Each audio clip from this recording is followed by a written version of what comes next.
Bienvenue sur Dialogue Républicain, la chaîne de podcast du sénateur Jean Sol.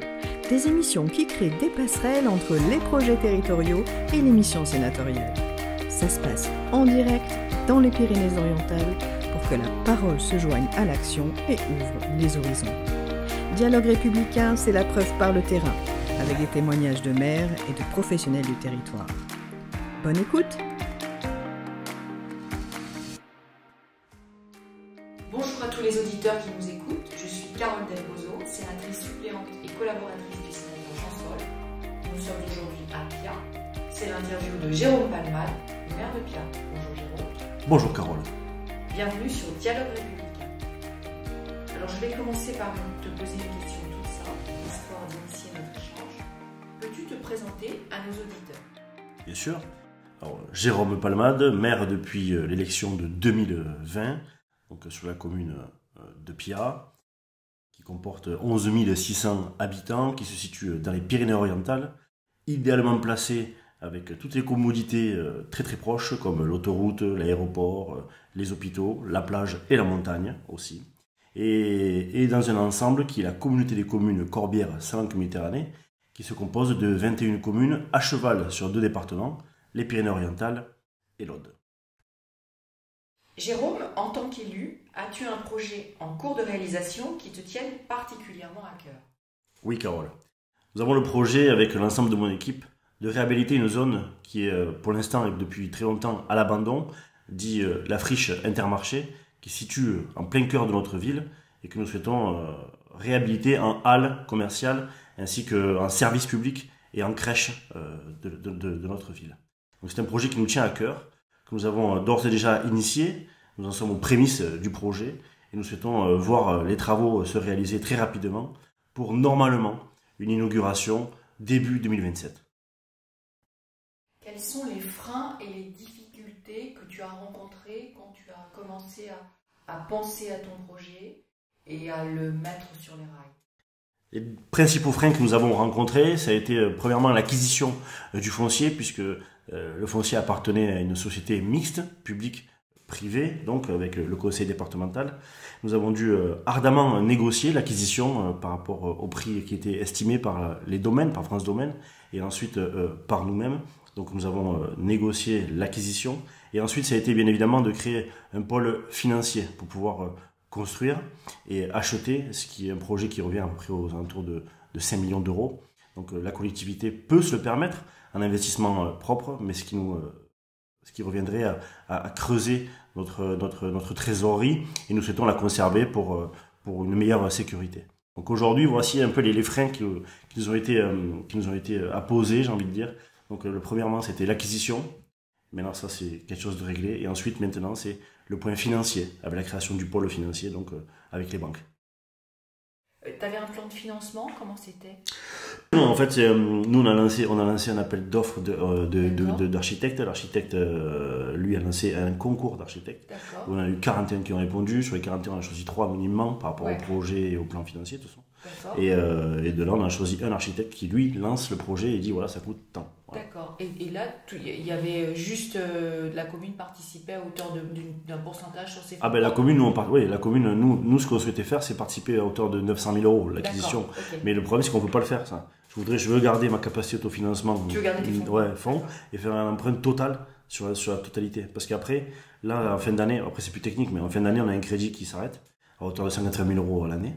Et du coup, nous, à la location, ça me récupérerait, en fait, ça m'équilibre. Je suis à zéro, je fais même du bénéfice pour la collectivité, tu vois. D'accord. Donc, c'est, voilà. Ok, c'est clair. Comment ton sénateur Jean Sol peut-il t'aider et agir concrètement pour accélérer ou soutenir ce projet-là ou d'autres projets que tu pourrais avoir en cours? Alors, notre sénateur nous a déjà aidé grandement sur ce projet, puisqu'il a pris contact lui-même avec le conseil départemental pour nous aider dans les négociations. Donc je le remercie. Et ensuite, je crois qu'aujourd'hui, il peut encore nous donner un coup de pouce, s'il le souhaite, je suis sûr qu'il le voudra. C'est nous présenter certains des prestataires qu'il peut connaître, typiquement les banques, en l'occurrence, pour pouvoir créer donc le plus rapidement possible ce pôle financier. Voilà. Si l'on regarde le bon côté des choses, selon toi, qu'est-ce qui fonctionne plutôt bien aujourd'hui dans ce projet? Eh bien, Carole, nous avons réussi à créer un concours donc d'architectes où 41 personnes du territoire national nous ont répondu. Donc nous avons des projets qui émanaient de Paris, de Marseille, de Montpellier et de chez nous, ce qui nous a permis d'avoir un horizon bien plus grand pour la construction de ce projet. Et à la fin donc, de ce concours, 3 architectes ont été choisis par rapport à leurs compétences urbanistiques et aussi financières. Et sur les 3 projets, nous en avons choisi un qui, à mon sens, ressemble à ce que nous souhaitons faire sur notre ville et pour pouvoir le créer sur notre friche Intermarché. Et je crois que c'est un projet qui sera rendre le côté dynamique que nous avons essayé d'impulser avec l'ensemble de mon conseil municipal et qui est à notre image. Donc on en est plutôt fiers et on espère le voir rapidement sortir de terre. En tant que commune périurbaine, quels sont les sujets ou les projets de loi qui te préoccupent et te posent problème ? Je crois qu'il y en a plusieurs. Le premier qui m'interpelle, c'est la loi ZAN, donc zéro artificialisation naturelle des sols, quoi. Et je crois que celui-ci est une véritable problématique pour l'ensemble des collectivités qui m'entourent et nous-mêmes. Ensuite, il y a aussi les problématiques liées à l'eau et l'assainissement. Je crois que l'État et nos législateurs doivent réellement s'y intéresser, je pense, sur la question, car nous sommes un peu seuls sur ces dossiers-là. Donc voilà un peu les dossiers qui, à mon sens, sont les plus inquiétants aujourd'hui. Et bien sûr, sans parler de la loi finance, qui reste encore un peu trouble sur certains sujets. Actuellement, si je te dis, il y a urgence pour... Sur Pierrat, je crois qu'il y a urgence de réhabiliter l'ensemble des voiries de notre territoire. Elles ont été laissées à l'abandon pendant de nombreuses années. Des lotissements se sont construits de part et d'autre de certains chemins dits de charrette, comme on pourrait l'expliquer à l'époque. Et je crois qu'aujourd'hui, nous devons calibrer l'ensemble de ces voiries-là. Comme je l'expliquais en préambule, Pierrat est un village de 11 600 habitants, donc une ville aujourd'hui. Et nous devons nous doter des infrastructures en adéquation avec l'ensemble de la population, y compris donc les voiries qui sont dans un état catastrophique. Jérôme, as-tu déjà imaginé des solutions pour les voiries, justement. Oui. Eh bien, la première des solutions a été, et tu le sais Carole, de réhabiliter les finances de la collectivité qui était dans un trou abyssal, j'ai envie de dire. Ce que nous avons réussi à faire dès la première année, nous avons réussi à économiser bien évidemment cet argent-là pour pouvoir justement créer une campagne d'enrobés, donc de voiries, que nous avons démarré cette année. Alors oui, on ne peut pas couvrir l'ensemble du territoire, c'est vrai, mais nous essayons de le faire au mieux avec les rues qui nous paraissent les plus importantes et les voiries les plus importantes. Donc on ne contentera pas tout le monde, mais j'espère que les gens verront et voient le travail qui est effectué par l'ensemble de mes équipes. Est-ce que tu penses qu'il faille faire évoluer les missions de ton sénateur pour élargir ses champs d'intervention en faveur des communes ? Je pense que oui. Je pense que si nous prenons par exemple l'exemple sur Jean Sol, il est toujours de très bonne volonté, très bonne composition à nous présenter c'est les prestataires qu'il connaît ou son carnet d'adresse pour nous mettre en relation.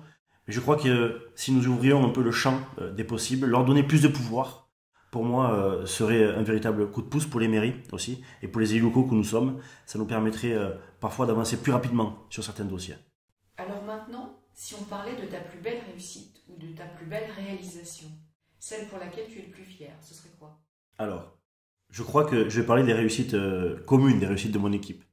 Celle que je suis vraiment fier, dont je suis vraiment fier, c'est vraiment d'avoir réhabilité les comptes de la collectivité. C'était une ville qui était extrêmement endettée, à 40 ans par an et par habitant. Et en 4 ans et demi, nous avons réussi à le réduire à 8 ans par an et par habitant, avec une capacité d'autofinancement qui était toujours à zéro. Et aujourd'hui, nous sommes un peu plus de 2 millions d'euros. Donc, pour cela, j'en suis fier. Et après, j'espère être fier aussi lorsque les Halles sortiront de terre pour vraiment réaliser ce poumon économique dont notre ville a besoin. Jérôme, regardons un peu vers le futur, à l'horizon 2030 ou plus. Qu'est-ce qui te fait rêver pour ta commune ? Tu sais Carole, j'ai été élu en 2020 donc à la tête de la ville de Pierrat en tant que maire avec l'ensemble de mon équipe. La première mission a été très compliquée puisque nous avons perdu, j'ai envie de dire, quasiment 3 ans de notre mandat, voire 2 ans et demi, 3 ans, pour établir simplement les comptes de la ville. Comme tu le sais, les habitants de Pierrat, les bébés qui naissent, qui ouvraient à peine les yeux, étaient endettés par an et par habitant à 1 421 € par an et par habitant, et cela pendant 40 ans. Aujourd'hui, ils sont endettés à 859 € par an. Pour ça, pour avoir réduit cette dette publique de moitié, je voudrais remercier l'ensemble de mes équipes, bien sûr, qui m'accompagnent, et je peux dire aussi que je suis fier de ce travail qui a été accompli. Nous avons, malgré tout, réussi à travailler. Je t'ai parlé tout à l'heure de la campagne d'enrobé que nous avons réalisée. Nous avons créé un service de police municipale qui fonctionne avec une brigade cynophile, moto, rétabli les vidéosurveillances de la ville, et créé des services publics comme la mise en place des cartes nationales d'identité ou des passeports, ce qui n'était pas fait sur Pia aujourd'hui. Je crois que nous arrivons à travailler la création, bien sûr, des festivités. Il y en avait 3 à l'époque, aujourd'hui 31. C'est un pari que nous avons souhaité faire. Nous souhaitons avoir une relation intergénérationnelle avec nos plus jeunes, nos anciens, et pouvoir se retrouver sur des moments conviviaux qui coûtent moins cher que les 3 festivités qui étaient initiées par les prédécesseurs, puisque parfois, comme je le dis, avec moins on peut faire plus si on a juste une gestion, un bon père de famille. Mais tu le sais comme moi, un mandat de 6 ans c'est court, surtout quand on en perd 3 à rétablir les erreurs parfois du passé. Je crois que pour l'avenir, des projets d'envergure sont à prévoir pour notre ville. Pia doit prendre sa place qu'elle mérite de 4e ville du département aujourd'hui, donc sur l'échiquier tant politique que aussi territoriaux, j'ai envie de dire, et doit grandir et le faire de manière correcte et en conscience. Voilà un peu ce que je pense pour Pia, ce que je crois pour Pia. Je suis un passionné, moi, de ma ville, j'y suis né, j'y ai grandi, je m'y suis établi avec ma femme et mes enfants, qui y grandissent aussi. Et donc, en tout cas, sans parler de campagne ou d'élections qui approchent, je peux dire à ceux qui nous écoutent qu'ils peuvent compter sur mon équipe et moi. Sur ces belles perspectives, cette belle rencontre, le moment en ta compagnie arrive déjà à sa fin. Alors Jérôme, dis-moi, qu'aurais-tu envie de transmettre à nos auditeurs pour clôturer cette rencontre républicaine? Eh bien, premièrement, Carole, je voudrais te remercier pour cette belle rencontre. Je voudrais aussi remercier notre sénateur Jean Sol, qui œuvre, je le sais, chaque jour pour nous et à nos côtés. Je voudrais aussi remercier l'ensemble des auditeurs qui nous écoutent. Je sais qu'ils sont nombreux. Et aussi, bien sûr, remercier les Pianencs qui m'ont fait confiance et qui, j'espère, la renouvelleront bientôt. Je voulais aussi transmettre comme message à nos auditeurs que le rôle de maire ou d'une équipe municipale est parfois pas facile, mais que c'est avant tout, je crois, les porte-paroles des administrés. Et que de ce fait, pour être au plus proche des gens, nous on a une maxime qui dit que de la proximité naît l'efficacité. Et que nous avons besoin de tous. Il y a des élections qui approchent, bien sûr, une campagne qui va être certainement faite. Et il est important pour moi, je crois, de dire à nos auditeurs que leur première façon de s'exprimer, manière de s'exprimer, c'est bien sûr en allant voter.